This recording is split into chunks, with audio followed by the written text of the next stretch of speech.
Sususpendihin ng 60 araw ang pag-aangkat ng bigas simula September 1. Utos po yan ni Pangulong Bongbong Marcos sa gitna ng state visit sa India. Saksi, si Salima Refran.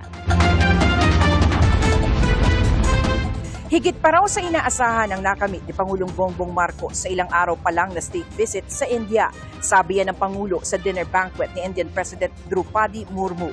This has been one of my most productive and constructive visits that I have ever had. And I attribute this to the enduring closeness between the Philippines and India. Sa day 3 ng state visit ng Pangulo sa New Delhi, nakipagkita siya sa Indian business community. Hinikayat ng Pangulo na mamuhunan sila sa Pilipinas. Pirmado na rin anya ang terms of reference sa mga negosasyon para sa India-Philippines Preferential Trade Agreement. Dito, magiging mas malawak at mas malaya ang market access ng dalawang bansa. As two of the world's most promising emerging markets, the Philippines and India view the PTA as a strategic platform to harness our shared strengths and elevate our economic partnership. India would be assisting the Philippines towards development of a sovereign data cloud through a pilot project. We are also exploring cooperation for the linking of payment systems. We'll be talking in terms of helping with launching Philippine satellites. There is also a discussion ongoing in terms of supporting large infrastructure projects in the Philippines. There was a focused discussion on cooperation in the field of healthcare, particularly India's strengths in pharmaceuticals, traditional medicine. Sa gitna ng iba't ibang pulong, nagdesisyon si Pangulong Marcos na isuspende ang pag-aangkat ng bigas ng 60 araw simula September 1. Inirekomenda ito ng Department of Agriculture dahil mataas ang stock ng local rice ngayong parating ang anihan.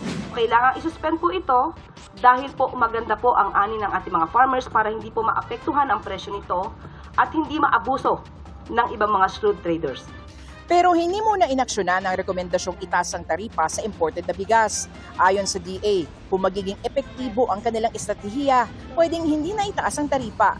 July 2024 nang ibaba sa 15% ang NOA 35% na taripa sa bigas para maibaba ang presyo ng bigas sa merkado. Ngayon, ang rekomendasyon ng DA gawing 25% at kalaunan ibalik sa 35% ang taripa. Isa ang pagbaba ng presyo ng bigas sa mga dahilan kung bakit nagtala ng 0.9% inflation rate itong Hulyo, pinakamababa sa loob ng halos 6 na taon. Nakatulong din daw sa pagpapabagal ng inflation ng 20 pesos kada kilong bigas para sa mga piling sektor. Palalawakin pa yan ayon sa Pangulo noong kanyang State of the Nation address.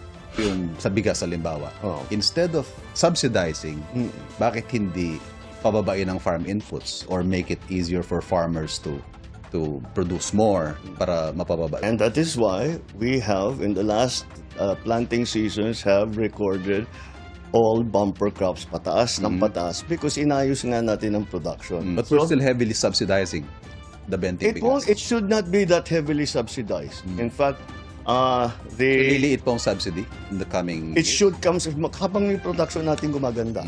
Bababa ng bababa yan. And as the subsidy becomes less and less, mas magiging malaki ang coverage ng 20 pesos. Sabi ng Pangulo, may pondo ang gobyerno para sa 20 pesos na bigas at iba pang proyektong ipinangako ng Pangulo sa kanyang zona, gaya ng zero balance billing sa mga DOH hospital. Uutangin ba natin ang pantustos sa mga proyekto? Because right now, 17.2 trillion. Even if you look at the sari-sari store, isang negosyo, isang maliit na negosyo, may utang din, investment para palakihin ang negosyo. Huwag natin tinitignan yung trilyon. Mula sa Delhi, India, para sa GMA Integrated News, ako si Salima Refran, ng inyong saksi. Mga kapuso, maging una sa saksi. Mag-subscribe sa GMA Integrated News sa YouTube para sa iba't ibang balita.